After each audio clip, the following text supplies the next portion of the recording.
A disclosure of the potentially sensitive subject matter covered in this episode of Roll Call can be found in the episode description. In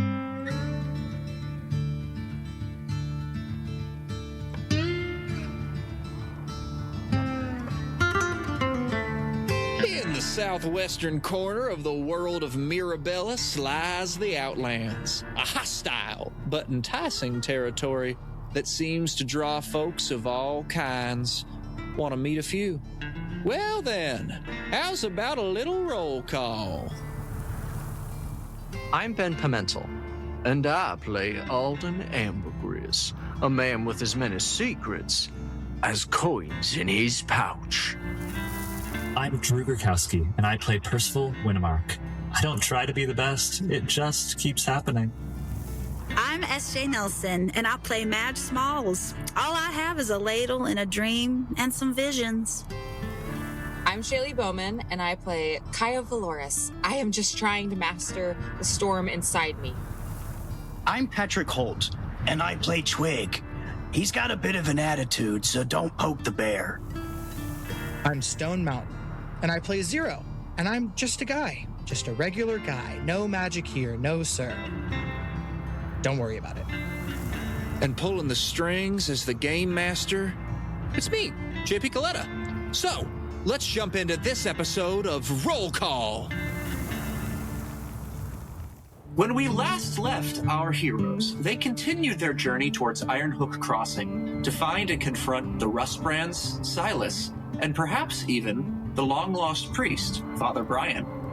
Zero shared his vision with Madge, and it seems that they may have both been dreaming of the same mysterious white-haired woman. Kaia shares that she, too, had the same vision as Zero healed her during the fight with the Sand Mimic. And Percival gives a lore dump to end all lore dumps, explaining the folklore of the 13th goddess, Eliastra, the goddess of fate and the lady of the last. This goddess, supposedly, according to legend, you see right before you're going to die. Now, with little time to dwell on the meaning of those ominous visions, the gang arrives at Ironhook Crossing. Well, nearly, because first they must cross this massive dry bed lake, the Dead Lake, a dangerous combination of a non-Newtonian fluid, quicksand, sand sharks, and as it would seem, bland piranhas? I don't know. And with that, as they are giving chase to 5 Rustbrands that are also attempting to cross the Dead Lake, with piranhas snapping at your heels, these sandy creatures with sharp teeth and eye stalks, we jump right back into initiative, and it's them snappers' turns.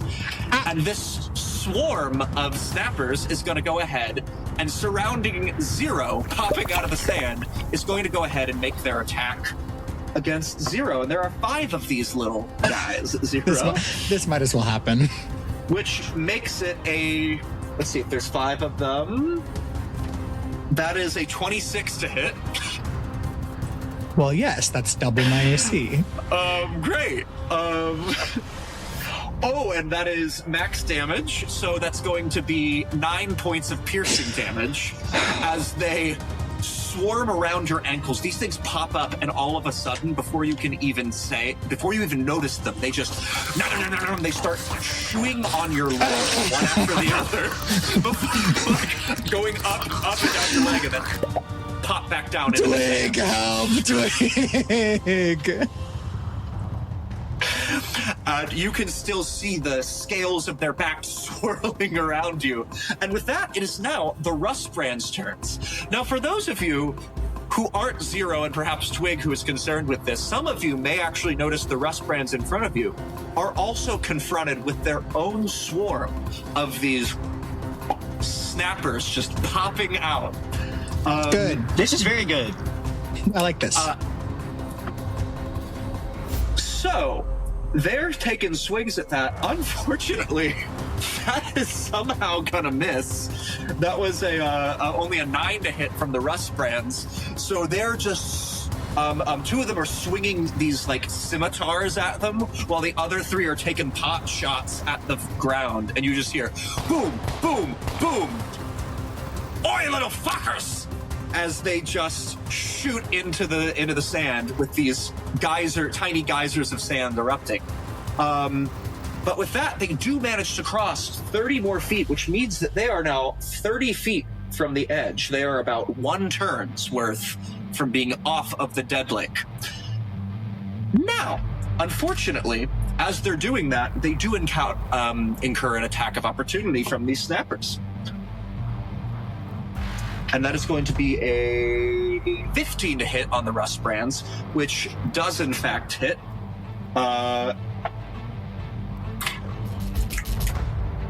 Okay, so you watch as one of the ones who's rearing up towards the back, one of the ones with the guns, just starts screaming as the one he just took a shot at jumps up and starts to maul at his face.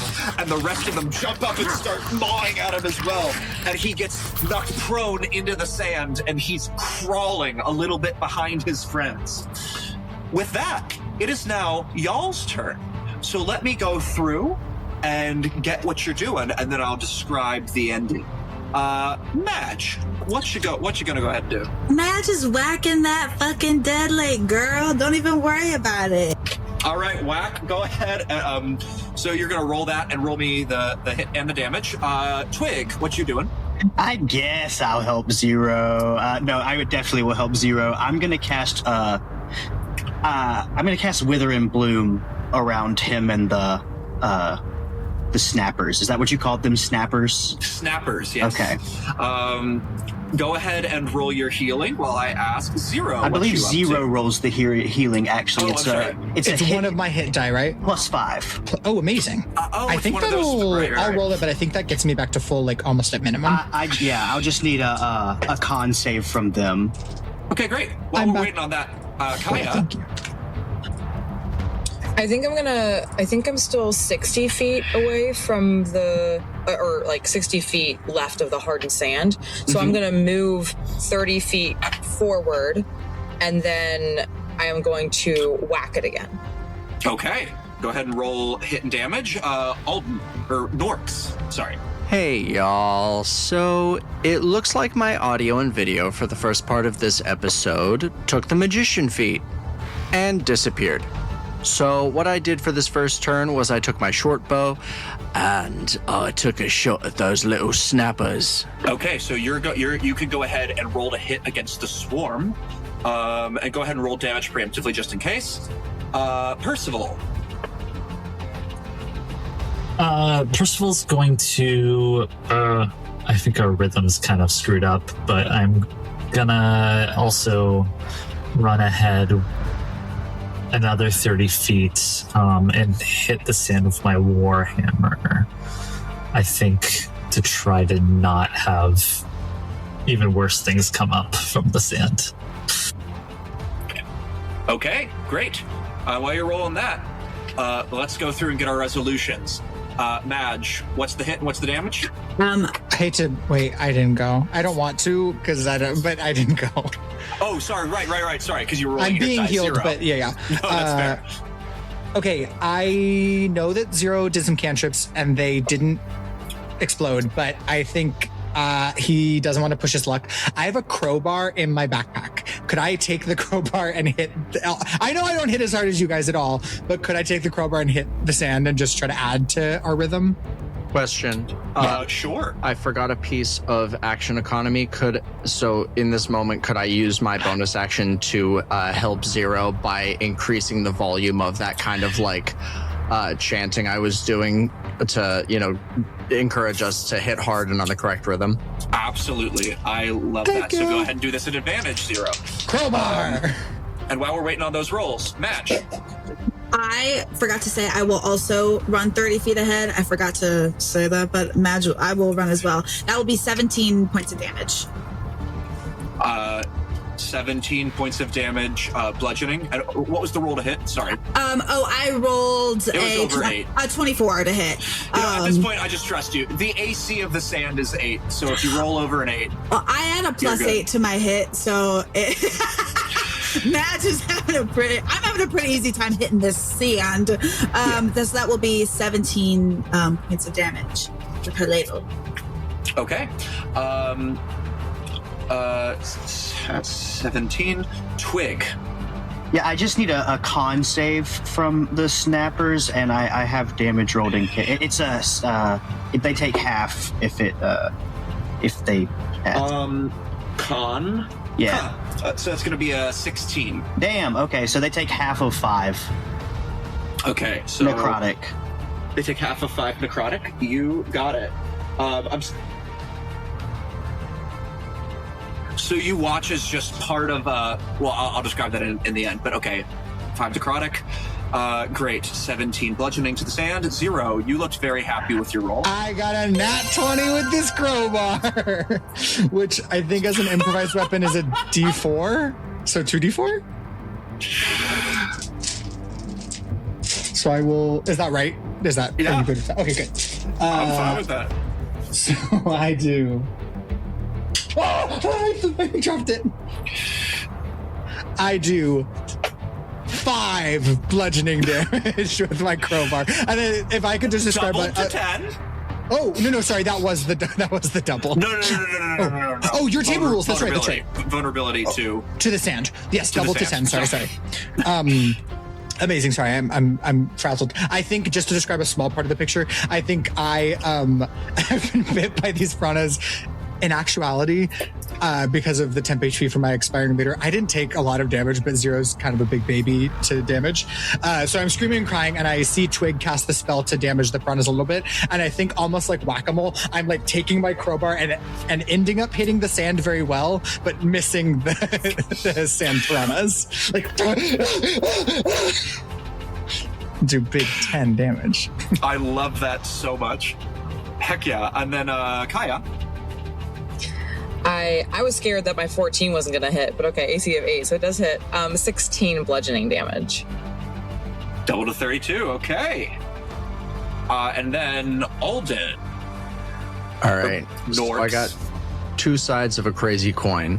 It's going to be a 26 to hit with the short bow on one of those little piranhas for 3 damage. Okay. 3 what damage? Oh, actually, piercing? Yeah. I was going to say, wait, could I add sneak attack to that? Well, you do have an ally within. Yeah, I would dare say that involves some sneak attack. I'm hoping. Beautiful. So that turns 3 into 6. By being eaten. 3 into 6. Heck yeah. Nice decoy work, 0. It's what I do best. I'm the bait. So 6 piercing? Yeah. Okay. Yeah, I will say with that... I'll do that at the end. Percival. I barely hit with a 9, but it's 14 bludgeoning. So Percival kind of takes just a while. He almost misses the broadside of a lake bed. Well, you lean back because you want to put a lot of torque into it, and you almost trip back and fall with the weight of your hammer, but then you just manage to bring it down, and gravity just takes hold, and whoosh! All right, and with that, so basically... the 3 of you, pretty much in succession, Kaia, Madge, Percival, just boom, boom, boom, in like perfect rhythm, and send these massive shockwaves out in front of you. And I will say, with this, and then you look over, and 0 has cleared a very tiny, minuscule 5-foot path for themselves out to the side, just hammering out at a... with a crowbar. It doesn't even help. It doesn't even add to the forward. I agree. I love it. You don't need the help. I promise. Okay. No. But all that damage total combines. That brings you to a total of 80 additional feet. Which means that you are now connected to the Rustbrand's own disappearing connection. You have a path directly to the end. However, bear in mind is that the Rustbrands will disappear in 1 turn. And with all of that, I will say that means that with the rust brands 30 feet from the edge, all of you moving forward 30 feet, you are now all 130 feet from the edge, 100 feet from the rust brands. Or sorry, I should say the people bringing up the front are. The people bringing up the back are now 160 feet from the edge and 130 feet from the rust brands. And with that, you all turn back just in time to watch Zero getting munched on, and very quickly, Twig and Norx, you turn as quickly as you can, and you watch as one of these things just turns to black ash, suddenly healing Zero, and another is pierced by this arrow and suddenly just flops back into the sand and begins to sink down. And there are now only 3 left in the swarm, which will affect the hit and damage. But anyway, with that, it is now, we are now back at the environment's turn. And if I count it, that was 2 persons who didn't hit the thing, so that's only +2 to the rhythm break, which changes this roll. And you're safe, as the only thing that pops up are those 3 remaining snappers, but they are still coming after Zero, and they're going to go ahead and take their swipe at Zero. That is a -2 of them. I can do this. 7. That is a 16 to hit. Well, Zero? yes. It does. Okay. And that's going to be a total of... Dang it, max damage again. 7 points of piercing damage. Twig, help! I'm dying! I'm being eaten! We're alive, but we're dead! As best that I can. You said 7? 7 points of piercing damage, yes, as they just... This one, like, jumps up, and this one starts to nibble at your arm as the other 2 start nibbling at your leg, and then back down. Now, with that, we are now at the rust brands. Well, I should first roll their attack against the rust brands. Ooh, and that's going to hit pretty hard. So let's see how much... Holy shit. So you watch as that guy that is now on the floor, that rust brand, suddenly the 5 snappers just pop up and they start to devour this man. And you watch as one of them rips his throat out, another starts gnawing at his face, others start just clawing at his legs until he's through to the bone. This man is dead. And you watch as his body begins to sink into the lake.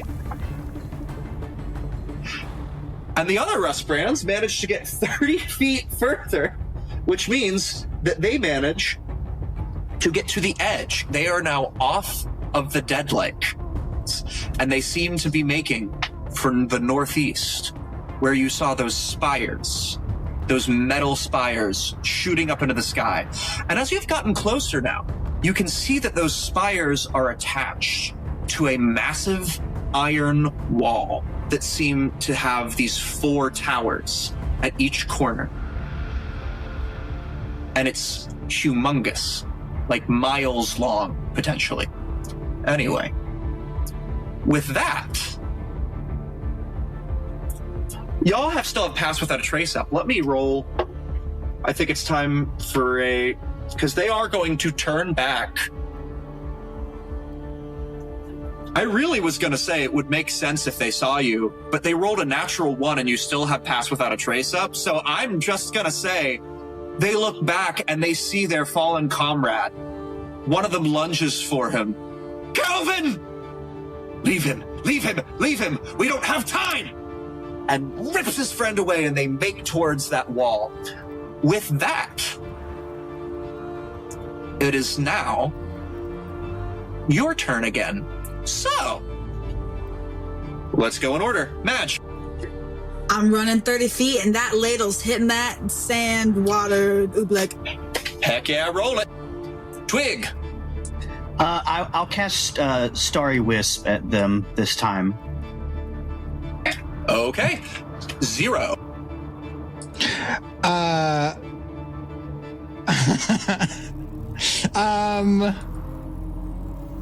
Could I? This is going to take away from. We're not hitting to make more hardened sand. We're just hitting now to keep the rhythm to not summon sharks. Maybe. I will say the hardened sand in one turn will go away from the rust brands. Bear in mind it only lasts for 2 rounds. Got it. When you create it. Got it. Debating whether I should try to just add to the rhythm or try to hit these. I think the piranhas keep attacking me. Could I swing my crowbar the next time a piranha comes up and try to get one? Sure can. Okay, go great. ahead and roll for that. Alden, could I have advantage? I'm not good with this crowbar. It's okay if not. If you want to use it for someone else, I just might miss. Okay, thank you. Yeah, absolutely. Great. Well, since we're here anyway. Humming up.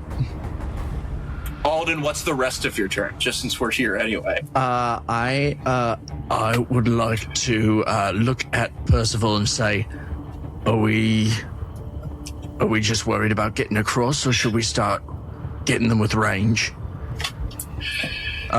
Gesturing to the rust brands. I think we get them.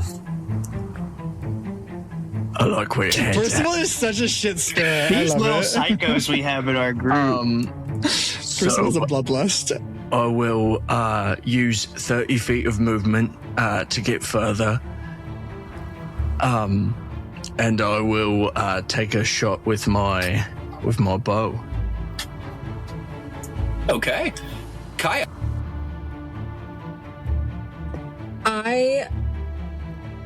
I hear Zero scream. And I think I looked back. How? Because I know I moved up 30 feet last time. Did you move up at all?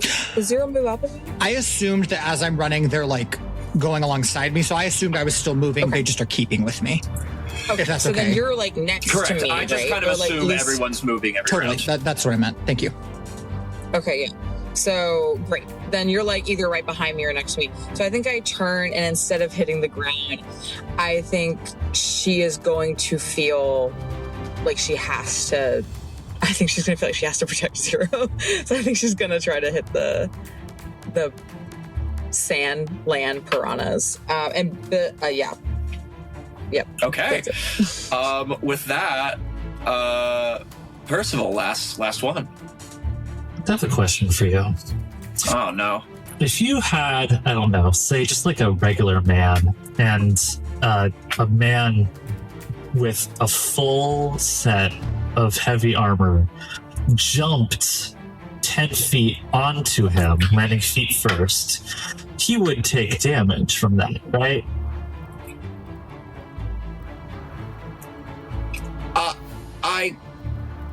I guess. I mean, a limited amount, but Great. I wouldn't say it would be a lot. Would it be bludgeoning damage? I mean, I guess. Are you trying to belly flop? Is that what you're telling me? No, feet first. Percival, I don't want to break this rhythm, so Percival is going to run 30 feet forward and is going to use the last bit of his like, as part of that movement, is going to leap and try to land with as much force as possible.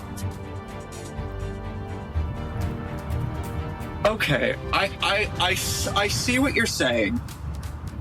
Here's my caveat if you want to try this. Because it's not necessarily like a predetermined damage.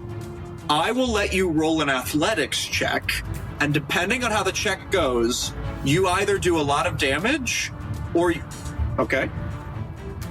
Hold That's on. good. Well, this is probably going to work, but I do just want to say before you roll that, if you fail the check, you jump into a part that is not hardened and you will begin to sink. But it looks like you're not worried. That's a nat 20, baby. That's a nat 20. All right, well, my consequences. All right, you know what? On a nat 20, you may roll a d4's worth of bludgeoning damage. Do a cool flip.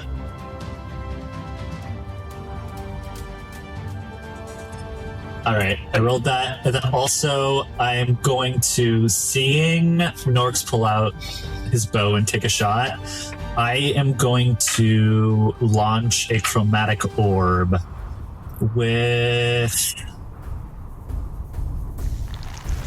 I'm gonna do poison damage. It's gonna be like a glowing, like green and like sickly yellow orb that's just gonna launch forward, flying directly at them. Okay. All right. So, if I'm correct, or let's get damages first. Madge, give me that bludgeoning damage. Rolled a 25 to hit with 13, now doubled to 26 damage. 26. You got it. All right. Twig. So I did amazing with my roll to hit. I got a 23 to hit, but I did roll a 1 on the D8. So it's 1 radiant damage, but they are also emitting a dim light. So there's that. That's fun. Take that. I'm sorry, and remind me what spell that was again? That was the Starry Wisp cantrip. Starry Wisp. All right.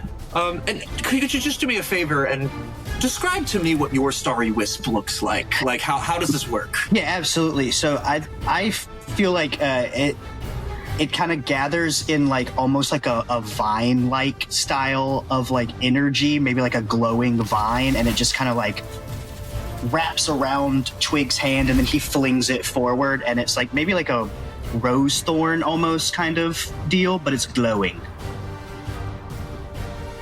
Okay, awesome. So you take this like sort of pot shot right as one of it, with a 24 to hit, right as one of its just an eye stalk pops up, and you hit it right in the eye stalk and singe the eye stalk off.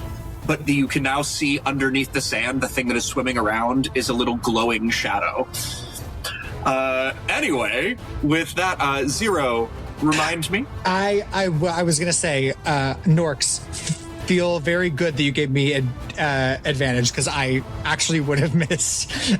So thank you so much. I swing my my crowbar.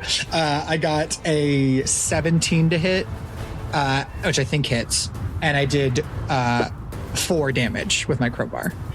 It does, but you should know that the AC does go up with every one you when kill. There's less of them, totally. But that does hit. Yay! It's for how much damage? Sorry, remind me. I did 4. And I think it's literally like, instead of trying to whack-a-mole them, when one pops up and it's like the one maybe that has been going for my arm, I like hit it like as it comes at me. I think what happens is there's this glowing thing that like pops up and just the eye singes off, and you see this, you're tracking the glowing target, and then it pops up towards your face, and you just with a baseball bat just clobber it, and you watch as it just skitters out and begins to sink its dead body back into the sands. Heck yeah.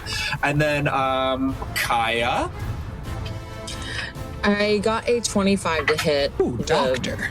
Piranha. And then I have a question about the damage. So the Warhammer that I'm using says that when I hit it with sand, I get an extra 1d10 bludgeoning, because I picked it up from the guys. Would this qualify? Would the sand piranha qualify? It's okay if not. I just wanted to ask: would the sand piranha qualify as sand or no? The sand piranha does not qualify as sand. It is That's totally fine. Creature. Makes sense. Yeah. Then that'll be just 10 bludgeoning damage for that. As I take my warhammer, or this just like elongated hammer that the Rustbrands were using, and I swing, like this piranha comes up and is like getting ready to like grab onto Zero's neck, and I just come out like around the left side and just swing it down. And I catch the piranha, and then I hit it into the sand. It's okay if it doesn't like reverberate enough for, that to happen. I just like the flavor of it just getting smashed into the sand. How much damage? It was 10 damage for 10 just damage? like the Warhammer effect. Yeah. So, since it was 10 damage, I want to add 1 goes for his neck, and another comes up right behind him, and you end up smacking 2 of them at once, boom, into the sand. Yeah. And they just skitter, and they are now dead. You have defeated the swarm. Oh, yeah. You're not across yet. Oh, just thank God that I'm not getting bit for right now. And then I believe that since that's going to happen anyway, Alden, if you'd like to reuse your action, I will allow that. Because you were going to take a hit at the snappers, right? No. Sorry, Norx. No, I was aiming for the Rustbrand. So, all right, what was the hit? As we resolve that, since because of the pass without a trace, they don't see us, can I argue advantage and sneak attack? Yeah, it's surprise. I'll let you argue it, but what was the hit? So it's going to be, I rolled one lower than I otherwise would have. So it is a dirty 20 for dirty 20 with guidance plus 4 for a 24 to hit. And then the damage is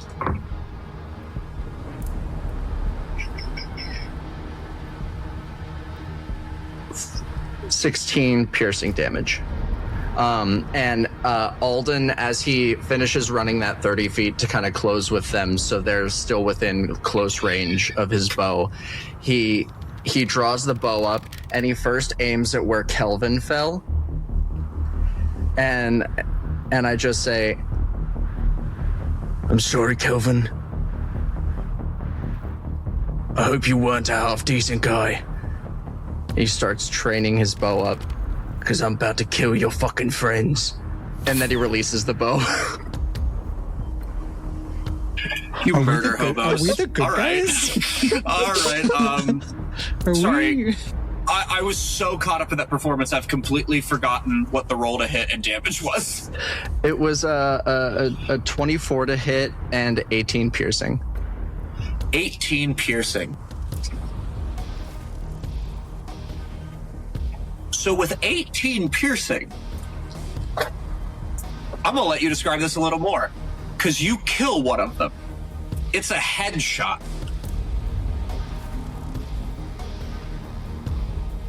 I love this. Yeah. So I let the arrow go, and it just spins through the air, right? And then it just falls out of nowhere. I feel like it hits the one that was reaching out for Kelvin, and he hears a whistling, and he looks up, and maybe thinks maybe it's Kelvin's spirit waving goodbye, but it's the arrow, and it goes straight through his head.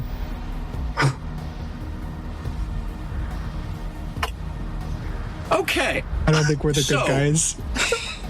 I don't think we're the good guys. Unfortunately, I do understand that you have passed without a trace. However, that is not invisibility. I'm going to say a check is no longer required, as one of their comrades is pierced and drops dead at their feet. They turn around and see your party giving chase. And this is, in fact, going to have a great effect on their next turn. Now, Percival, you're the last one we haven't heard from. After your jump, remind me what you were doing and what your roll of damage is. Yeah, so the jump, I rolled a 4 for bludgeoning damage, and then I launched a chromatic orb after sprinting forward, and that is going to be a 17 to hit. A 17 at this point does in fact hit. Oh, good. At this point, no, whatever. And that's going to be 16 points of poison damage. 16 points of poison damage. So, as one of them falls down, the other 3 turn back. And particularly the large orc, who seems to be the leader, notice it just takes a just in time to take that orb right in the chest, and is suddenly hunched over, sick, like he's about to throw up, but he is alive, and they are all looking at you, guns drawn. And with that, it is now the environment's turn. And if I believe I'm counting this correct, that would be 3 breaks of rhythm 4 breaks of rhythm. I'm sorry. Oh, I think only Madge hit, right? Am I crazy? No, I am giving the nat 20. Yeah. I'm giving the nat 20 to Percival. Thank God. And only because of your nat 20, you sneaky bomb. And also at the end of the round, 30 feet of movement means that front group you are 100 to the edge, and the back group you are 130 to the edge. Meanwhile, it is now the environment's turn, and that is 4 counts of rhythm break, which is going to drastically affect the way that this roll goes. You know, I could do it, but for the chaos and the fun, Patrick, why don't you roll a d4 for me? Okay. For how many allies show up, probably? For how many healing potions we find? It's a For which thing shows up? it's a 4. In some ways, that's the best. Sometimes that's a good one. Sometimes Not according to his face. doesn't Not even be a according to good his one here. Not according to his face, and then he laughed in our face as you said that number. Big yikes on that. Oh no! Oh.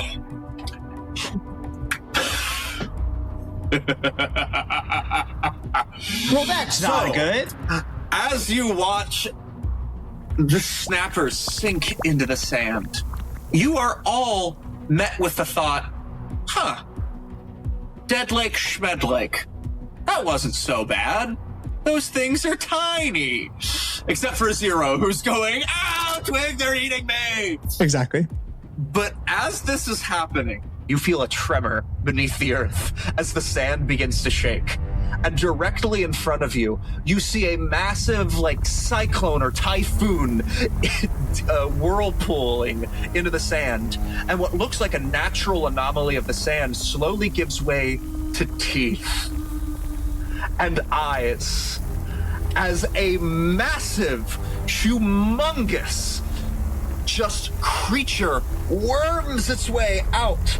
But as you see it worm its way out, you see a dorsal fin, or what looks like one, on its back, dripping with this oddly wet, Icarus pus off of its brown scales.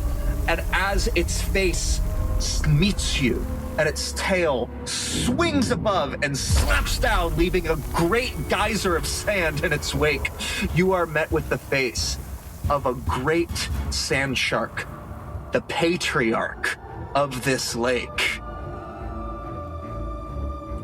Seeing you all in front of it, it is going... You watch as it is eked out of this hole, and it's going to use its great teeth to attempt to make a chomp right down at the person who would be closest to it. And I believe the front group is Percival and Norx. So I'm going to say that probably the person who who jumped the furthest is probably going to be slightly closer. So Percival, it's going to take at least... All right, it's going to make a bite attack against you for a 26 to hit. Yeah. I know, I just wanted to hear you say it. Yeah. This is fun for me. Brew, I've Great. never heard that sound from you. that broke my heart. Yeah. That was so... Oh my god. That is going to be 15 points of piercing damage. It might be okay.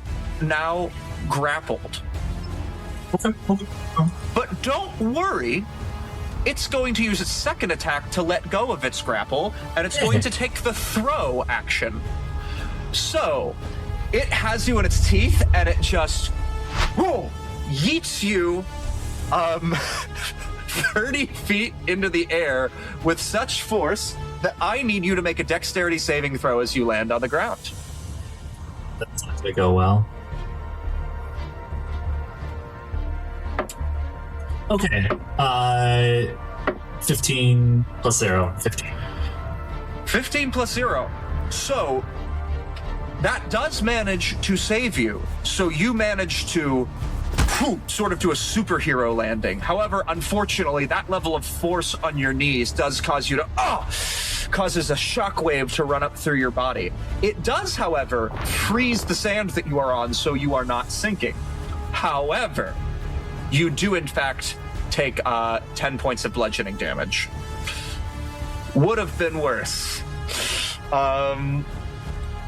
Anyway, and then it's going to use its movement to burrow. Boom! Back into the sand. And as it burrows into the sand, I would say, how many feet? Only Norx, because you are the other one who is closest, and Percival, you got thrown far enough away. Creatures within 10 feet of it, I need you to make a strength saving throw. You want me to do a what?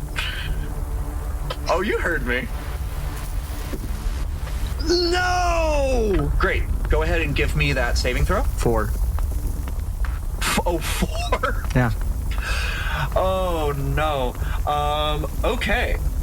So, you feel yourself, suddenly the ground beneath you that was once hard is now soft, and you feel yourself being pulled in. So you are pulled 5 feet forward, and you are now sinking level 1, which means that your feet are in the sand, and you are technically restrained. You have the restrained condition. Anyway, with that, its turn is now over. Madge, your turn. All right. How far can I? Would I know enough? Not know enough. I don't know shit about this sand. Is there some sort of check I can roll or something to see if I can try to yank Alden out of the sand?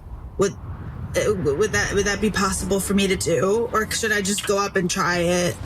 I would say that yeah, with strength, I believe you can help unstuck. Mm-hmm. Well, okay, sorry. To clarify, this would kind of be a joint effort. I will allow you to try to athletics him out, but you have to freeze the sand first, because when it's not frozen, it's quicksand. If that makes sense. Does that mean I can action surge or something like with that? That would do it. Yeah. Right. Okay, cool. So I'm gonna run up towards Alden. For the sand, that is gonna be a 19 to hit, and that will be 4, 5, 11, double to 22 damage for the sand. Okay. That definitely freezes you. Cool. And then you want me to roll an athletics check? Mm-hmm. Cool. That will be a 19 on the die, which is a, where is my athletics? That will be 25. All right. You walk up and you slam down, and Alden, you feel the suction stop as the fluid freezes around you, and Madge, you just pull Norx up like a turnip, and his feet are now unstuck, and you are on solid ground, and you are no longer restrained. Norx. No, Norx, you gotta quit that sinking. We gotta run, man. That was strange. I've never... Well, let's get moving. You never what? All right, now let's keep going.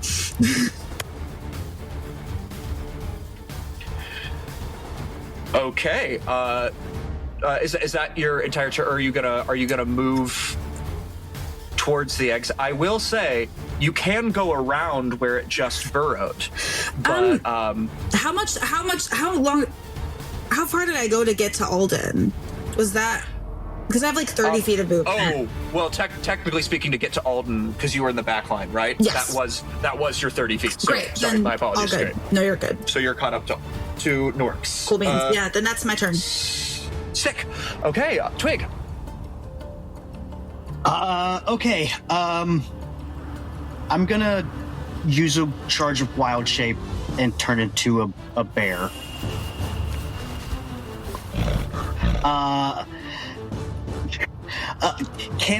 Can I see where the shark is, or is it gone?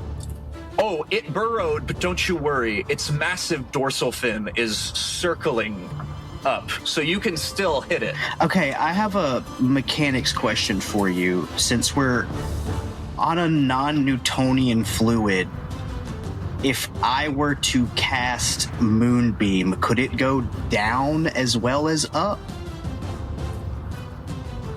Interesting, because Because it's a 40-foot cylinder. and it's radiant, which is a fascinating proposition. I'm gonna say absolutely. Okay. I'm gonna say that makes a lot of sense to me. Awesome. So this would obviously drop concentration on Pass Without a Trace, which doesn't really matter anymore. But I will cast Moonbeam on where the shark is and try to cover down, equidistant down and up, so that when it comes out, it's still in it. And then that would mean that it would need a con save, and it's going to take some radiant damage. Okay, that was actually only an 11 on that con save total. Oh, great. So then that means it takes, that's a pretty decent roll, 12 radiant damage. 12 radiant damage. Okay. Actually, I'm gonna do this. And I will use my movement to, I want to get between the shark and Madge and Norx if I can. Kind of like, so I'm like a barrier between them. So if it chooses to attack, I would be the first thing it sees. Okay, I love that. So you're like, hey, shark, over here. Yeah. Awesome. And I will say, as your moonbeam casts down into this thing, it sort of radiates through its skeleton, so you can see its full body underneath the lake. And you can see that very clearly there's not that much room for it to swim around this way or that way. But as the light illuminates it, you can sort of see just how deep this thing goes. It seems seemingly endless. And with that, 0. Are we trying to run or are we trying to fight? Anybody? I say run. Yeah, run. Let's get the fuck out of here. I'll hold it off as long as we can get out of there. Let's go. We can't fight that. I think seeing Kaia scared, you're like, oh, definitely not. And we'll start running. I'll use my 30 feet of movement to run. We don't really need to worry about the rhythm anymore. It's broken. The thing that is here. I would dare say. Great. So if I run 30 feet forward, where is Percival to me? And how fucked up does he look? I feel like it was a lot of damage. Yeah. No. Where is he? Is he still running? I know he kind of got thrown back, but also maybe to the side. He was yeeted specifically to the side. Okay. So he landed off the path that you guys have been forging. Cool. But has not lost any ground, notably. Great. But I can't really get to him even if I dashed, because there's a gap of not real sand or squishy. I will actually say I do think the force. I think the force of him falling actually created 2 rounds worth of solid. So Okay. I'll say you could. Here's my idea. I'm gonna dash. Okay. I'm gonna dash towards him. I'm gonna reach into my onto my sort of belt and pull out a potion of greater healing, and then I'm going to get onto Percival's back and put it in his mouth, so that he's really strong and I'm a malnourished guy. So I'd like to try to feed him the potion, and then maybe if he could, with an athletics or just with his normal strength, carry us back. Because I don't want to wait another round to not heal him, but I will be stuck here if he leaves me. Understood. Great. All right. So if that is okay, I'll roll the healing from that. Because I'm using it as my bonus action, so I have to roll it. It's not max. So you get 4d4 plus 4. All right. Oh, I rolled really good. 17 points of healing. That's great. Damn. Yeah. Drink this and carry me. That's my turn. As Percival sees Zero running up, he's like, "Oh, thank you so much." As the he'll just go straight into it. Thank you. Holy. Okay, let's get out of here. Okay, and with that, Kaia.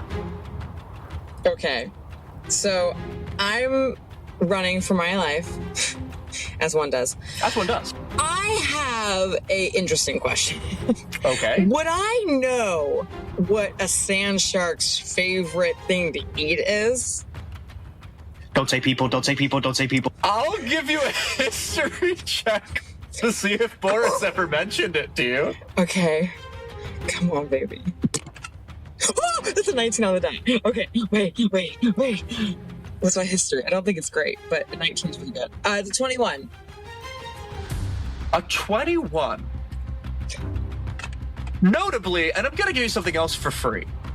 Okay. Boris never mentioned this thing. When he talks about sand sharks, they're big and scary, but they're like the size of what we in our world consider like a great white. They're not gargantuan monstrosities. So clearly Boris has never encountered this thing before. However, the times that Boris had encountered, you do recall him throwing like slabs of meat to distract the sharks, but it only works temporarily and only some of the time. Okay. The reason I was asking was because I have my Dustmancer ability, and if I could manipulate the sand to look like the thing, because I can also move it. So if I could make it look like something that it would be attracted to, I was going to do that. But if that's not possible, then I would give you like it likes animals. So if you were to make it look like some form of small creature, that could potentially work. I know that Twig is. I see Twig. I'm running towards Twig. This is how I see it. He's a bear. He's hard to miss. And he's a bear, and I think Kaia just thinks bear, animal, prey, and I think she's gonna try to manipulate the sand next to Twig to look like a 5-foot like version of a bear, which I feel like is pretty big. Yeah, it fits in a 5-foot cube, the sand that I can manipulate. So I'm gonna make a 5-foot essentially cube version of a bear. I think I can. It's my action to use that, I believe. So I think I can still run, and then I think I can. Yes, I don't think I can move it. So it's just gonna stay. Actually, I'm gonna have it in front of Twig, so that it's actually where the sand shark. So the sand shark burrowed on one side. I want the bear to be where it would be coming out, if that makes sense. Like I want to try to get it where it would be coming out, so it's like one of the first things that it would see. I know Twig is there for like secondary, but I would like an ally to not get hurt if possible. I like that. So like right in front of you, Twig. Just I would also like to not get hurt, so I appreciate that. That's great. And it looks back at you and just goes just like this giant like dusty version of a bear sound kind of like roars at you and then turns back and starts like moving a lot to like look like prey. And then Kaia's just gonna try to like keep this up as she's like sprinting. But she's not going to dash, so just 30 feet. But yeah, that's my turn. Okay. Heck yeah. So that is now Norx's turn. Norx, you have been freshly freed from the sand. And you are 5 feet closer, which means you are 95 feet from the ledge. I am going to get the fuck out of here. Double dashed. 90 feet of movement.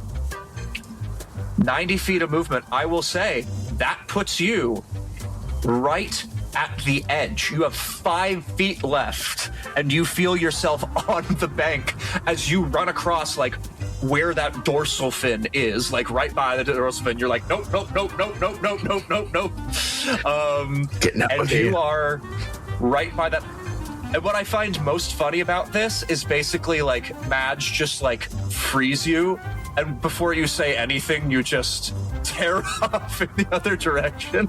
Like, I'm not having any of this. The Scooby-Doo runaway sound. Literally, and as I passed where Kelvin Put went that in, down, he editors. said, Oi, Kelvin, good lad.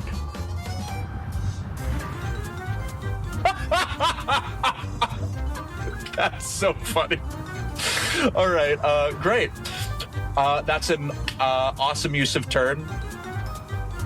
Any bonus actions, or is that... nah, I used everything I had. I love that for you. One more turn and 5 feet of movement, and you're off. There was a moment where I almost asked if when I hit that 90 feet, if I can just kind of like flop forward and at least my hands be touching solid ground, but that's a little much. You know what? I find that funny enough that I will say make an athletics check. Fuck yeah. It's not a low DC, but it's funny to me. Athletics. Oh, I stink at that, but that's fine.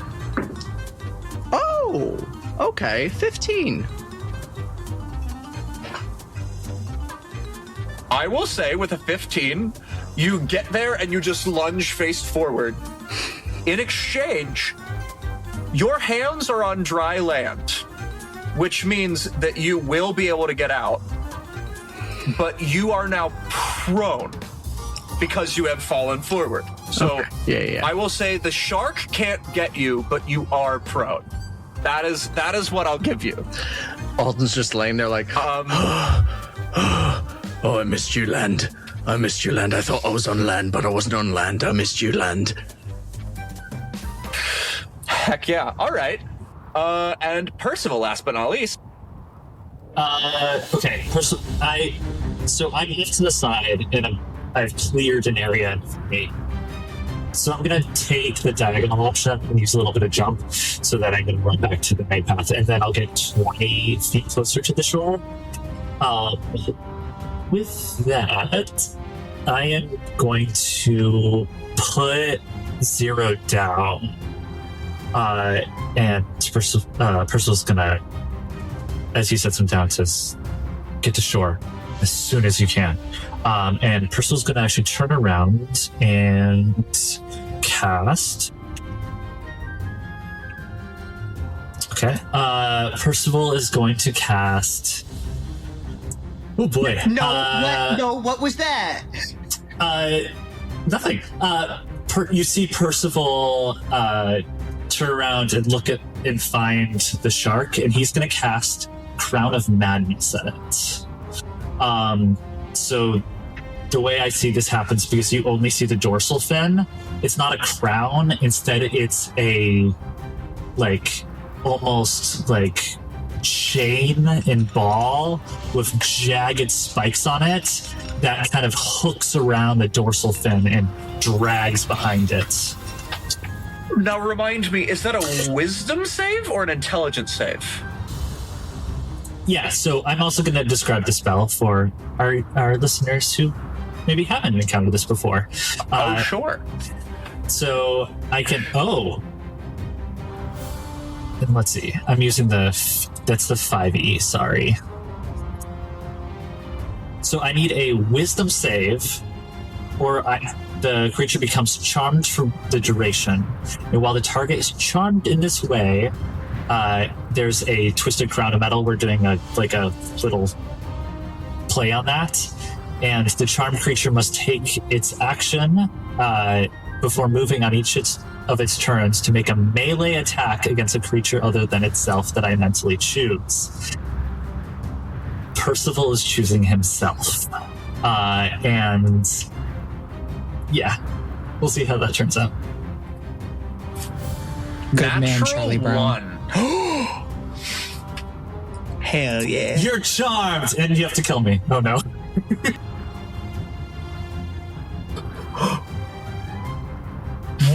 Whoa.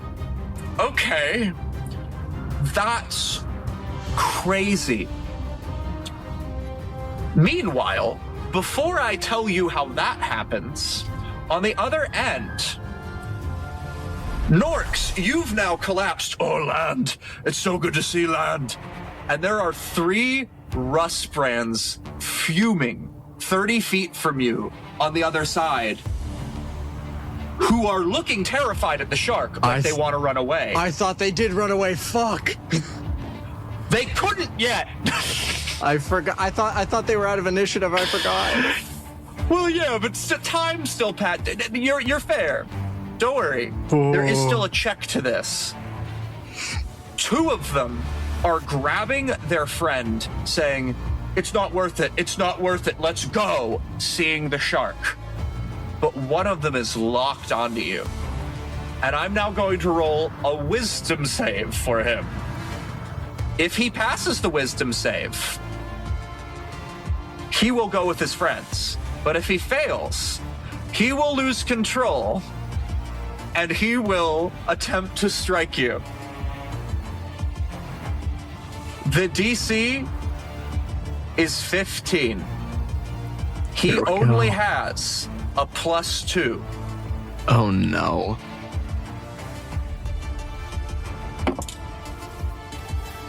A 19 on the die, you lucky son of a bitch, is a 21, which means he holds his gun up to you and says, "I'm gonna kill you and your friends.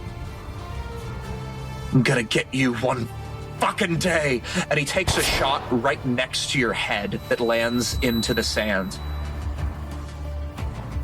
And they're going to use the rest of their actions to all dash and start running away from this combat towards, and actually very notably, I will say, after about 50 feet of movement, Norx, as you watch them, suddenly they just disappear. They vanish into the desert as if they were never there, as they walk towards those great walls. I know it's not my turn, but later. With that, it is now.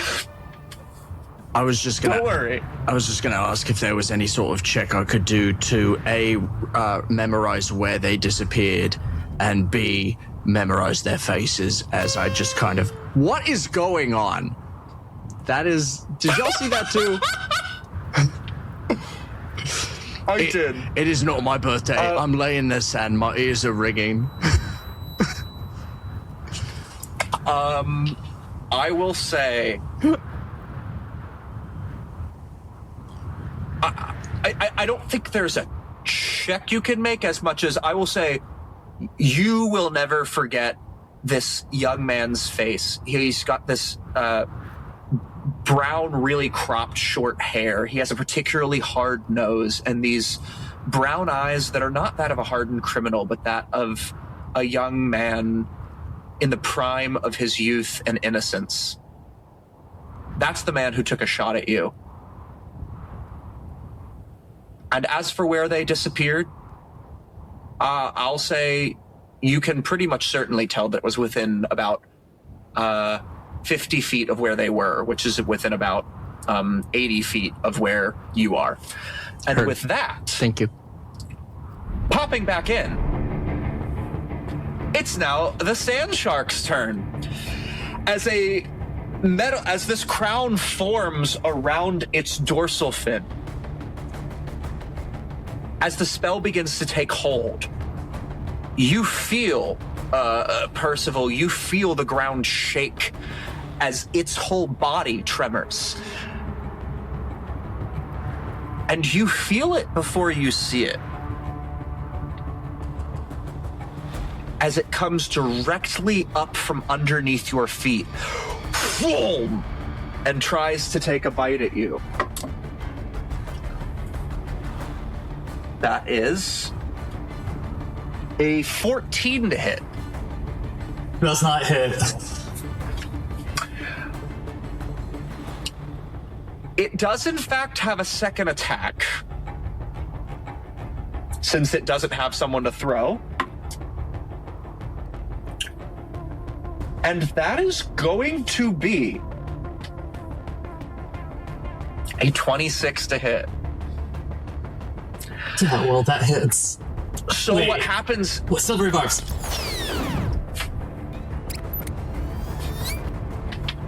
Okay. Who would you like to give advantage to? I don't think I could reach Alden, so it's gonna have to. I'll give Zero, because Zero's the closest to me. I think Percival just kind of looks back at Zero and gives the advantage. Get out of here! All right. It rolled better. That is unfortunately a 27 to hit. How far? How well, far? now it doesn't. How far am I from anybody? Well, technically speaking, I believe you're like basically right next to Percival. No, were you He not dropped carried me on and his? then moved a bit more, I believe. How far did you move? Yeah, and then you Or I moved thought. what, Maybe I'm 15 wrong. feet? I did. I Okay. moved my full distance and then put him down, so we would still be right next to each other. Okay. I would like to also try to cast Silvery Barbs. I'm going to roll my thing that I do for leveled spells. And if I blow us up, I'm sorry. I think in this moment, actually, because Zero's probably planning this, as Percival looks back, he recognizes the look in your eyes as when, like, you ready to do something. And so he doesn't actually say, knowing this, Percival turns around and says, do it. I don't know if it's better or worse, but I succeeded. So we don't blow up, but I do need it to roll again and take the lowest of all of them. Okay. And I guess I'll just give Percival my advantage. Come on. I actually cast a spell this time and it worked. Okay, so I will say, this thing has a +8 to hit. Oof. Fair enough. What is your DC, Percival? AC. AC, 21. Hey, 21. you did 12? So, Lower. 13 or higher will hit, or 12 or lower.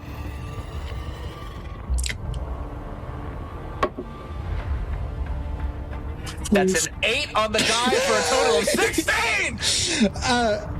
If I can, I think Zero sees you cast, a spell I've seen. There's wizardry of some kind, and it doesn't take. And this giant maw is coming down on him, and I think.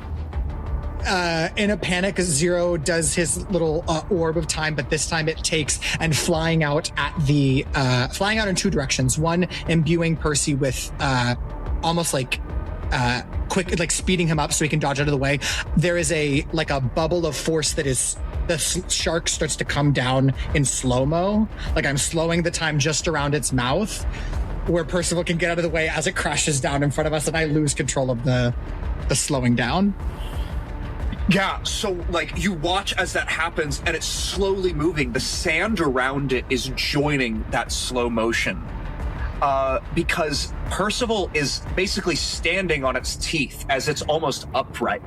And as it slams back down, Percival, you manage to, your sped up time, you run along its back and land off of its tail back a little further.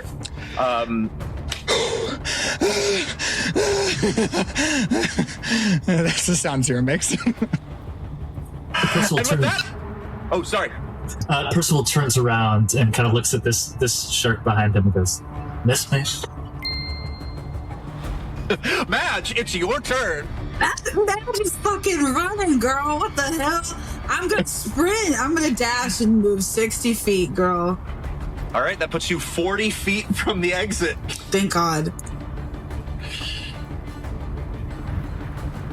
Okay. Any bonus actions? No. I'm all Okay. good. Twig. Okay, about how far away from me did the daddy shark pop back up? Oh, I would say that's probably like 15 feet to your left. Great. I'm gonna take a magic action to move my moonbeam cylinder, which will have it roll that con check again. I'm just kind of trying to like hide it, I guess. Hell to the yeah. That is gonna be a 16. Okay, so that does save, so it takes half of... It is good at con. Yeah, that's fine. It takes half of 17, so I guess like, what, 8?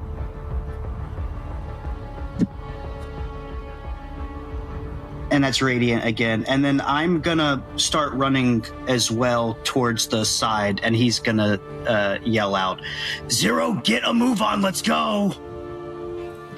And as you do, and this moonbeam moves, it sort of rearticulates with this radiant energy. And this time, because some of it doesn't quite hit the shark and casts off into the chasm, you can see even more. And what it illuminates, what you see is an entire subterranean world that opens up wider than this opening is. And within it, so many shadows, some small, some medium-sized, swirling around as if they're swimming in an underground lake. And then, as if it's a stroke of lightning, your moonbeam flickers just ever so slightly, casting an even deeper shadow down. And now, JP, I have to say, I have never once had like thalassophobia for a non-Newtonian fluid, and that is just a very strange feeling to have right now.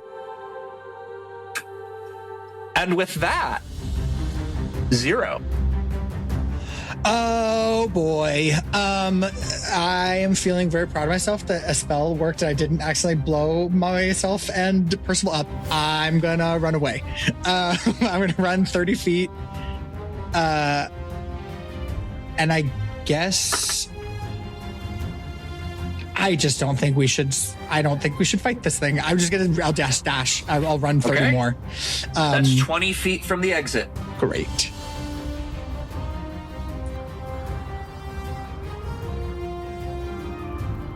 Great. I just want you all to know that on your feet trackers next to Norx, I've just written safe for now.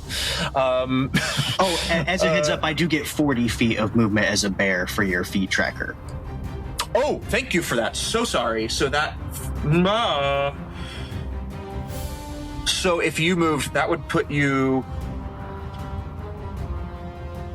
Oh, I'm sorry. P is for Percival, not Patrick. I'm very good.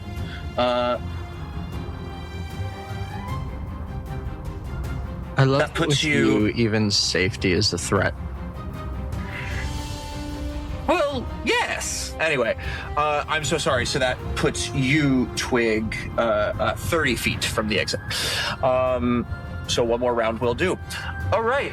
And with that, Kaia with Norx on deck. Yeah, I'm dashing 60 feet. I'm going. Oh, and I'll That puts I'll you 40 drop feet from the exit. Yeah. Fantastic. I will also drop the Dustmancer because that's not new. Okay. Norx. I would like to use half my movement to get up. I will look back at the rest of the group. Looks like everyone's fine and Percival's playing tag with the worm or the shark. Right? Seems to be. I'm gonna follow the squirrel, so to speak, and I'm gonna use I'll say just my... Actually, I'll use my bonus action to dash, and I want to get to where I saw them disappear. Actually, no, I'm going to stay 20 feet back, so I'm going to use just my 30 feet of movement, keep my bonus action, and I would like to use Detect Magic, which has a 30-foot range, so I can do it from a little bit away. And I would like to try and figure out if anything pings where they disappeared. Absolutely. Detect Magic reminds me, and we can edit around this. Detect Magic does. Is it any effect? Is it items or personages or just like? It's effects. Effects. So Cool. basically, if I sense any magical effects within 30 feet of myself, I can take the magic action to see a faint aura around any visible creature or object in that area that bears the magic. And if an effect was created by a spell, I learn the spell's school of magic. Awesome. Okay. So, what you see, and I'm sorry, and is there a range on this? It's 30 feet out from myself. So it's a 30-foot radius from me. And you moved 15 feet. I moved 30 feet. Or wait, no. Actually, you just have to move to get up. I would have used my bonus action to dash a little bit to get that full 30 feet, but I would have tried to stay 20 feet back from where they left, just in case they're right behind some sort of imaginary barrier where they can like shoot me or something. Okay, great. So, as you do that, okay, so if you get that close, because that's actually 45 feet, I believe. So you do get just close enough to see, as you cast Detect Magic, this shimmering aura comes into view. It's a massive bubble that seems to protect the lands around those iron walls you saw. And what you see through it are the exact same iron walls, but it seems as if there's some form of... It's a mix of an illusory magic and psychic magic. It's some form of illusion. And I would say if you're getting that close, go ahead and roll me a wisdom save, Alden. Or Norx. Oh no. Let's see. Dude, it's gonna be a 10. A 10? Okay. Actually, no, let's run that right. So, suddenly, you are filled with the sense that you do not want to be there. And you feel your body before you can even do anything about it, start to turn around back towards the party. You don't go anywhere, but you just turn and can't quite remember why you would have wanted to go that direction in the first place. As I do that, I had just kind of come from a place of being like, gotta get out of here, hitting the sand, then going, what's this over here then? And then immediately turning back around and going, nope, gotta get away from that. Nope. Yep, pretty much. Ping pong. All right, and with that, Percival, how you doing, buddy? You know, right out here on this lake, enjoying my time. It's got sand dunes, beach shoots, vacation vibes. The first thing I'm gonna do is I'm gonna pop my Celestial Revelation. And 2 golden wings are gonna kind of unfurl behind Percival. And I am going to dash 60 feet in the air towards the shore. And that will, like, Woody Woodpecker kicking up dust behind you. I'm sorry, the Roadrunner, Woody Woodpecker. Oh my gosh, I'm getting my IPs wrong. You just dash off, and you are now safe. We're so getting sued. Meet motherfucker. They don't know who's going to Big sue us. fans, please come on the show. Me. Warner Woody Brothers. Woodpecker for Big Fit. Sorry. We don't know which IP we're infringing, so they can't sue us. Exactly, I got confused. Anyway, with that, we have to move on. So, Madge, you're... Oh, I'm sorry. What am I doing? It's time for a big-ass shark to take its turn. No, it's almost. No, I don't think so. It doesn't have to be. No, I think it's Madge's You turn. can skip the shark. I think it's okay. Now, so, Drew, I believe, because you took the dash action on your turn, that does break concentration on Crown of Madness, yes? I broke concentration, so that's no longer affecting it. Wonderful. So you all watch as this great dorsal fin just suddenly the crown around it disappears into this like shimmering dust into the desert air. And now that the shark is free, it's gonna go ahead and take an attack. I will say, technically speaking, the closest thing to it, I will roll a wisdom check to see if it can discern that this is a sand animal or if it's going to take an attack against Twig. It'll be one of the two. We did say Unfortunately, I did say that I dropped it. we did drop it. Yeah, I didn't. Unfortunately, I did drop it because I was like, well, why would I? Yeah. Okay, great. We'll cut this, or not. I don't know, but great. Okay, so it's going to take an attack against the closest thing, which is, I believe, Twig. Which, you know what? I'm gonna honor that. I didn't mean to roll; it just flew out of my hand.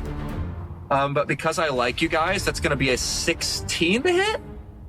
8 on the die. I believe you need a 17 to hit me. I will take that. Unfortunately, it does have 2 hits, but it essentially comes out of the sand tall ways, and once again, Flip it turn ways. Okay, it comes out tall ways, and you manage to avoid its maw, but it essentially jumps and starts to come down on you to chomp. And that second attack is a natural 20. So that hits. Unless somebody Am wants I to do within something. 60 feet of any of this? 60 feet? Oh, yeah. Let's do it again! I was not... Oh, wait. Did you do it? Yeah, I mean, Okay.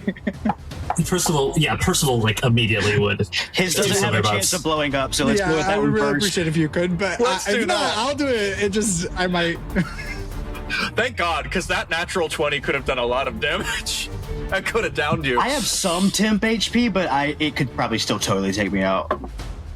Okay, that is going to be a 22 to hit. That does hit. Which at least is not crit. I could make it try again. Do you want to blow up? Do you want it to? I just rolled the damage. I'm getting a no from Twig. It chomps down on you as a bear for 13 points of piercing damage. That's my temp HP plus 1. We're good, baby. All right, so you watch as, and you're in bear form, correct? So Correct. You watch as basically it chomps through the bear flesh just in time to impale you yourself, Twig, and your own body. However, because of the bear flesh, you manage to stop the tooth, so it just barely presses into your pec and is making you bleed just like a drop of blood.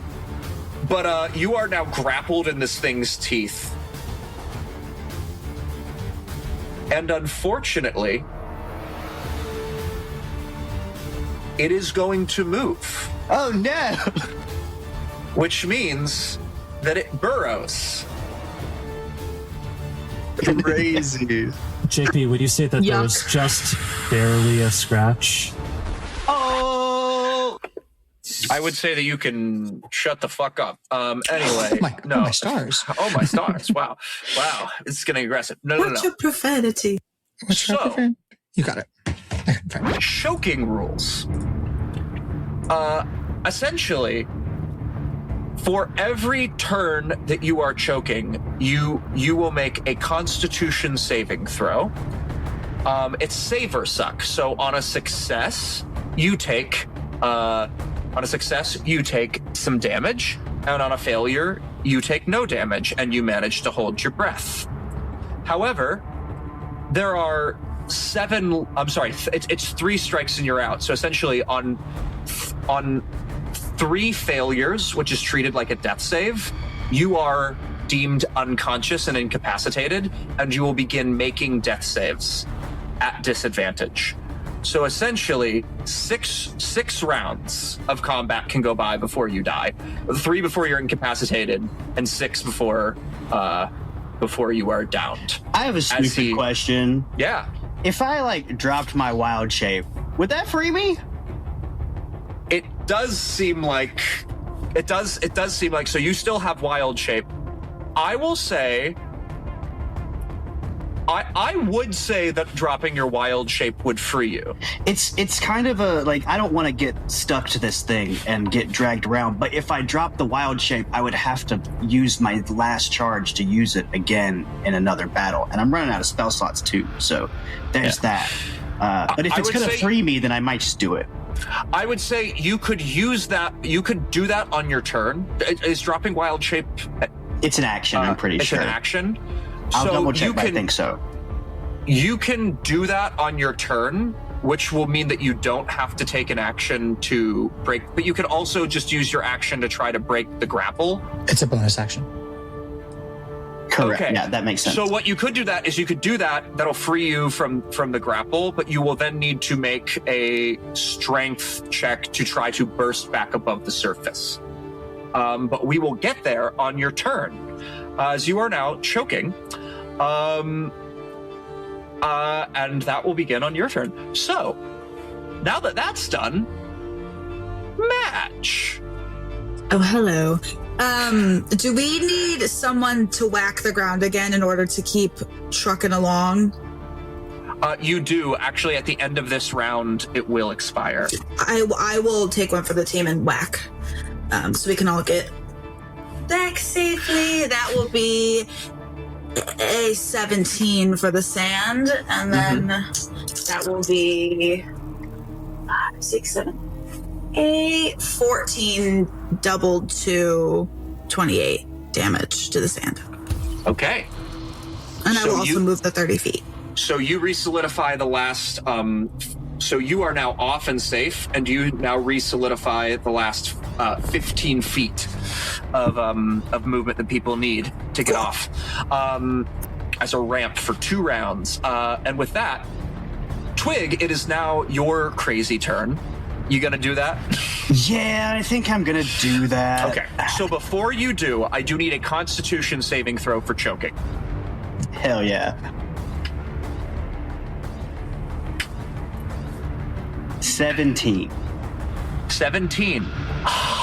You do in fact save, so that is no strikes against you and no damage. Don't worry, we'll choke again. Yeah, but, sure. All right, so if you're gonna bonus action drop your wild shape, and you're back to Twig now, you find yourself between its teeth and able to like sort of swim as you crawling through this odd ooblecky substance. Go ahead and make a strength, or I'll say an athletics check to try to burst through the top. If you fail this, you will still technically be choking. I did get a 19 on the die, and my athletics gives me a +1, so it's a dirty 20. A dirty ooblecky 20. Filthy ooblecky 20. You rip through. Now, you are technically, you have managed to get, with a dirty 20, I'll say, your body out of it, but your feet are still technically 1 level of sunk. So I will say, unfortunately, you are still, you have the restrained condition, so no movement. Okay, and he's just like, shit, 0. And with that, speaking of which, 0. Immediately I run 30. I start running 30 feet back.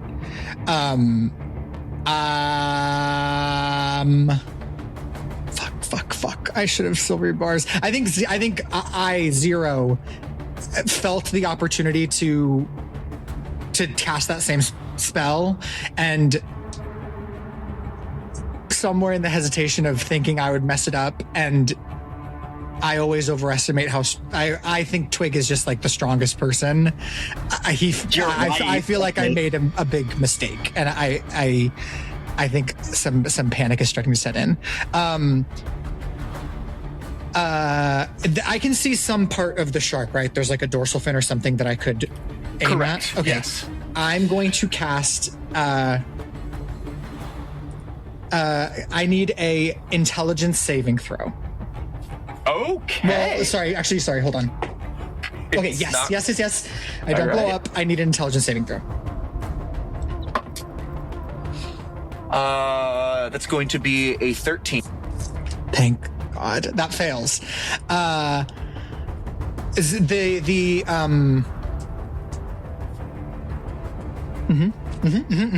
Okay. Sorry. The magic starts to build up around Zero again. The sand is starting to rise as this sort of like slow-mo kind of telekinesis starts to pick up again as my heart rate starts to pick up and I start to panic. And I reach out a hand almost through Twig and on screaming the word no. Passing by him is this great rush of like whirling, ticking chronal sounds, and it slams into the shark. And I'm casting Zero's Time Slip, which is a play on Tasha's Mind Whip. We got it. Well, they might not know out there in the world. I just have to bully you. It's my job. So the creature takes okay, not too bad. 11 psychic damage. But more importantly, on its next turn, it must choose whether it moves, takes an action, or a bonus action, and it only gets one of them. So I slam into its mind and body, almost so it like is Tasha's mind. yeah, it's just Okay. enough. Yeah, Yeah. Almost like slipping it out of sync, like mind and body out of time, and you see some of that slow motion magic like really cling around its head and dorsal fin. Hoping that I can slow it down enough for Twig to get away. But yeah, I'm also just running back towards Twig. I think I'm not thinking clearly. That's my turn. Okay. Also, sorry, just remind me, it's that you said action, bonus action, or movement. It only gets movement. one. Yeah. Movement. That's what I just need to clarify that for me. Cool. I hope it picks movement. Okay, Kaia. That was beautiful. That was absolutely beautiful. Okay, I'm just gonna keep. Am I able to keep dashing safely? I would say yes for about till the end of this round. Yes. So how much do I have?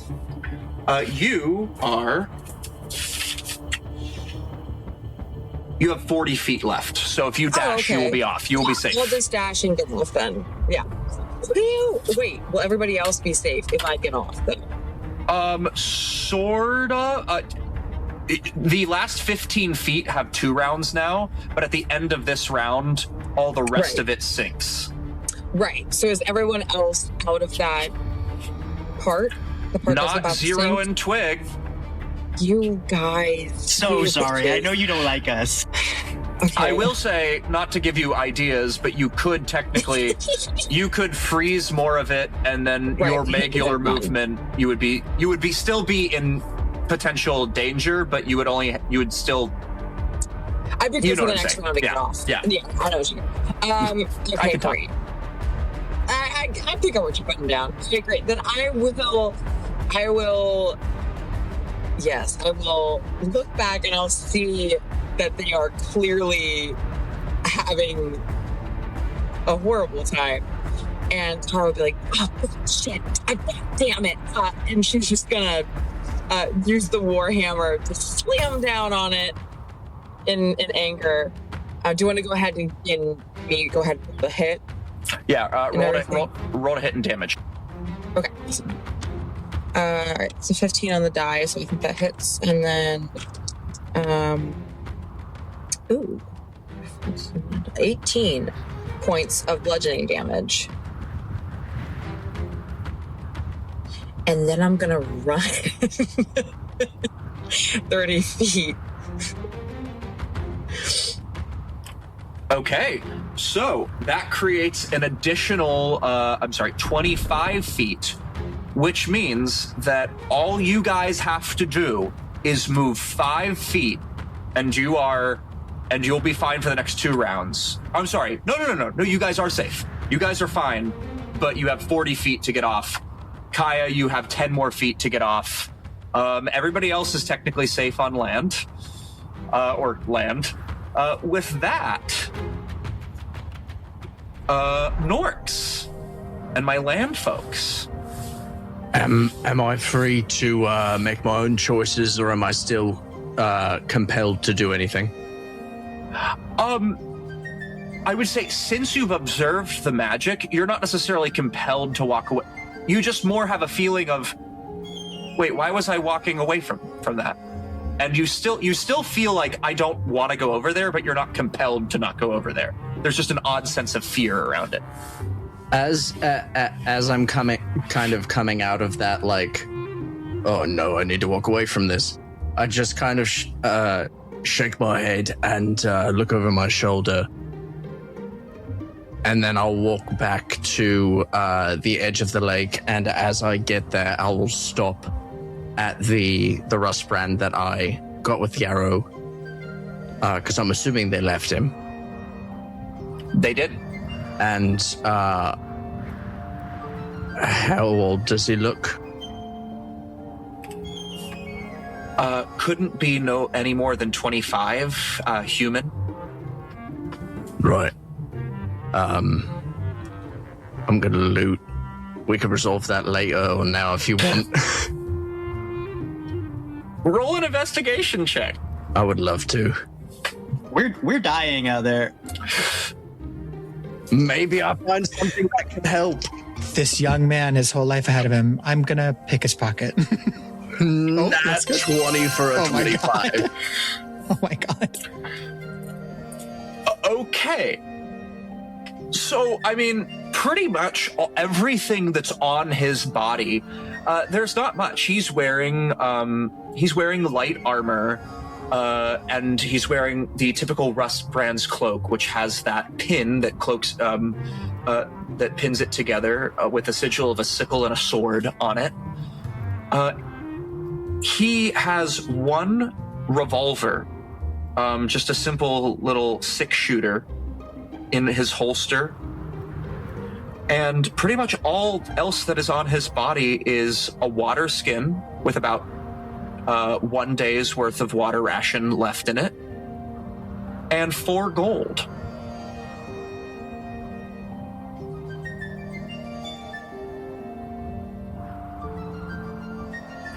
And with that, Percival.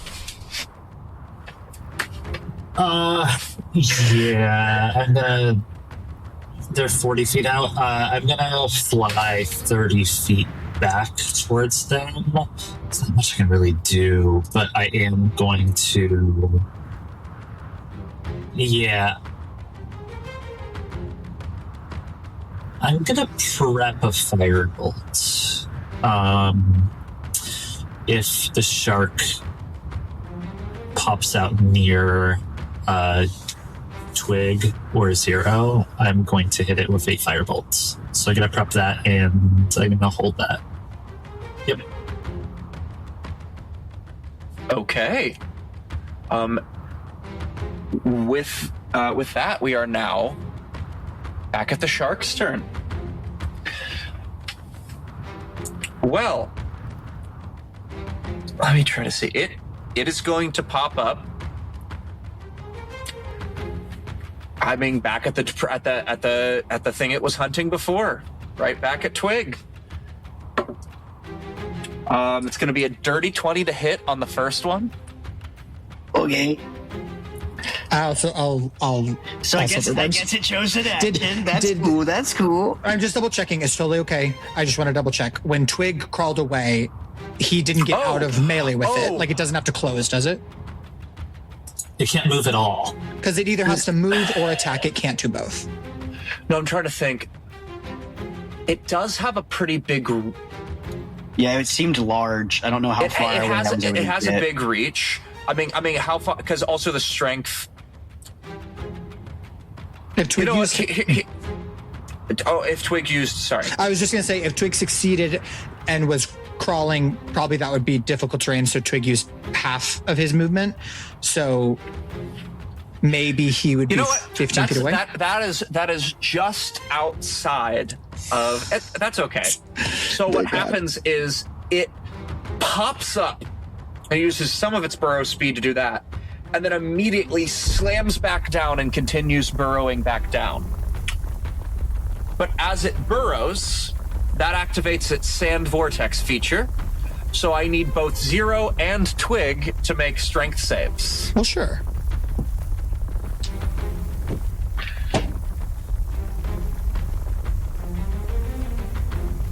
I got a 14. A 14. I Zero. actually got a 15. I'm stronger as a bear, to be fair. Zero, you managed to hold on. Twig, you are just barely. You are pulled back into the sand vortex, and your feet are sinking in. You now have one of those sinking, and you are restrained. But that is the end of its turn. You will have to use your action to make a strength stave to get out, or someone has to help you. I will probably. I have 0 there, so hopefully I can get some help. That'd be great. Can I get some help? Yeah. Well, with that, we'll see about that. Madge, what's up? You're safe. I am. I may run out. This is looking sticky. I may run out 15 feet, hit, and then come back. Just so that there's extra time that they can be out there. Ooh, a 19 on the die for a 27 to hit the sand. And then.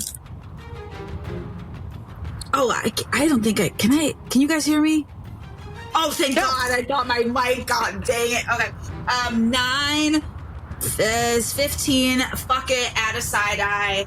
Let's add some more. That'll be. Wait, what number did I say? 15. 19 doubled 2. 18. 38. 38. Yeah. All right. Damn. That's a lot of damage. Great. Madge gets it back out there, girl. That means for another 2 rounds, that entire I'm gonna say, the entire 25-foot stretch leading up to the edge is now solid. Thank God. For 2 more rounds. And Madge is gonna quickly run out, hit with the ladle, and quickly scurry back to the sand. I love that.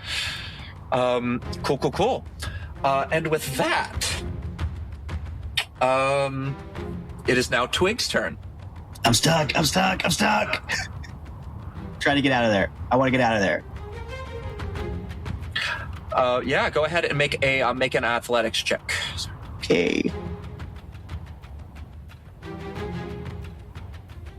Okay. Okay. What is it? It's only +1, right? Okay, 16. 16. That will do it. Oh, okay. You managed to unstick yourself out of the sinking. Can I you are run? no longer restrained. Can I just run? I mean, you can use your movement, but you can't dash. Yeah, but I'm going to run. Yeah, all right.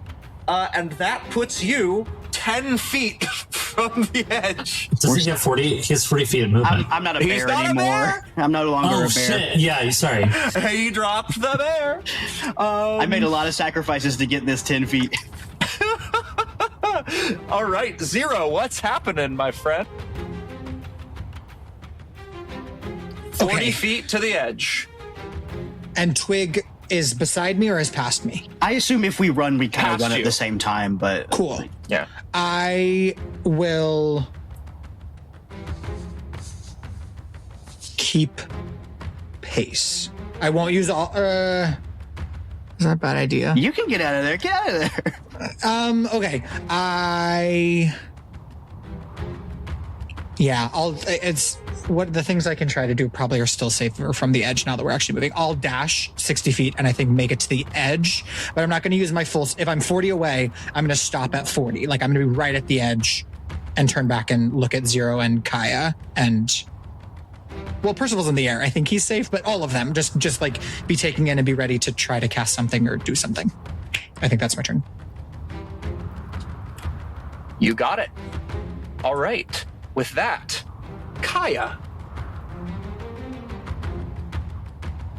Okay, so they're safe. They're good. I don't need to hit the sand anymore, I don't think. No, but they do need 10 more feet. Oh, right, because that's now going to disappear. Well, technically, so do you. Right. Yeah. So I'm gonna get 10 feet off, and then I'm just gonna hit the sand. That because I think that last bit that the rust brands hit, that was left over from them. So yeah, you already did that. Round. Oh, I already hit that one. Between you and Madge, between you and Madge, the entire 25 feet leading up to this is solid for 2 more rounds.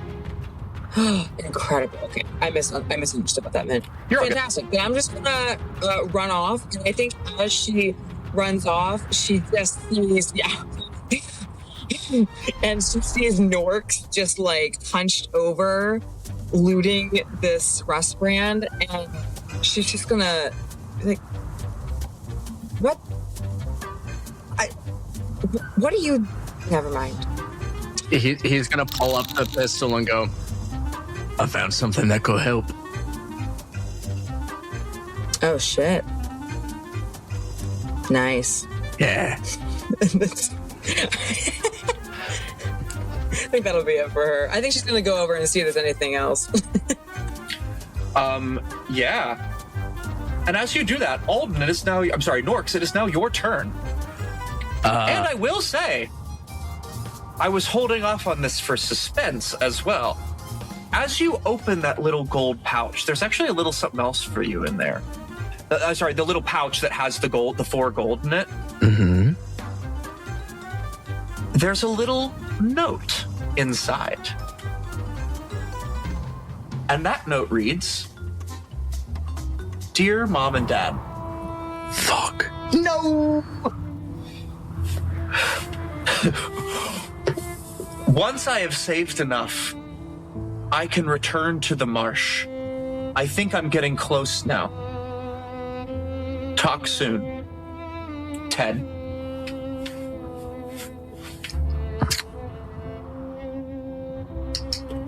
Are we the baddies? Oh, hell yeah. Alden is going... Norx is going to fold up the note and put it in his breast pocket of his jacket, and then take the pouch of gold, hand it to Kaia, look down, are his eyes open? They are. Gonna close his eyes. He's a good lad, Ted. And then I will just kind of start using my hands, because I don't think I have a shovel, to start digging as best of, a place for his body as I can, because I don't want to throw it in there where it's going to get eaten. That's real nice. I know JP's trying to make you feel bad, but he did essentially join a terrorist group. I know. And this isn't... And I'd love to talk more about that. I know that boy had his reasons. I would love to talk more about that, but we simply have to move on to Percival, sir. Okay, so Percival flew 30 feet out, and now everyone is 10 feet from the edge, or at least Zero That's and correct. Twig are. Zero and Twig. Percival's going to fly back 15 feet it is going to land in a soft superhero landing facing towards the center of the lake. And I am going to, as he lands, a soft hum, like almost a sing-songy hum, fills the air as blue blades flicker around him. And I cast Blade Ward. Oh, nice. Okay. And that's going to be useful because it's the shark's turn. And Daddy Shark is coming for one last taste of bear flesh. So you watch as the ground shakes as this massive maw just charges out and tries to take 2 quick chomps. It's definitely doing 2 chomp attacks in a row. That's going to be a 21 to hit on the first one. Yes. Anybody for anything? Yeah, I'm really sorry if I blow us up. I'm gonna silver barbs. Because it's just gonna drag him, right? It's gonna grapple him and drag him. So true. It definitely is gonna try to do that. If the first one hits. Okay, the dice are being very merciful. I am able to silver barbs. I will spend this myself. Ooh, 16 to hit. Hey, that just misses. Misses. Second attack. I'm gonna give Twig the advantage that I just incurred from silver barbs. Second attack is an 11. Hey, we're gonna So you watch as it basically like charges right at you and chomps. You guys manage to just duck out of the way as its big maw lands on the shore, just inches from that body and where you all are standing. But it can't get to you. It's reaching and chomping, but that's its turn. Madge. I think everyone's doing good, right? Like, we're all solid. I think Madge is going to see that even as scary as it is, everyone's going to be okay. And she's going to look over at Norx, and I'm going to walk over and just very silently take my ladle, and I'm going to start helping Norx dig a little grave for Ted. Mm-hmm. I wouldn't know his name, though. And with that, I just want to say very quickly, assuming you guys would want to move, I will say we are out of initiative. Zero throws up in the sand. Twig just like pats his back with like the 1,000-yard stare. Oh, fuck. That one was rough. I actually cast some spells. That was awesome. I throw up again. I'm okay. My fucking feet got stuck, and it almost killed me. I think. Sorry. Okay. I think Kaia gets up and sees that you guys got across. And I think, Twig, she walks, I walk up to you, and I look like I'm standing like, big and tall and just a little bit intimidating. And she just like stares at you. I just stare so like intensely. And then I just take out my hand. Yeah. Thank you. That was some good shit. Thank you. That was some really good shit. And as you do that and say that and have that moment, you all hear that distinctive whispering again from beneath your feet.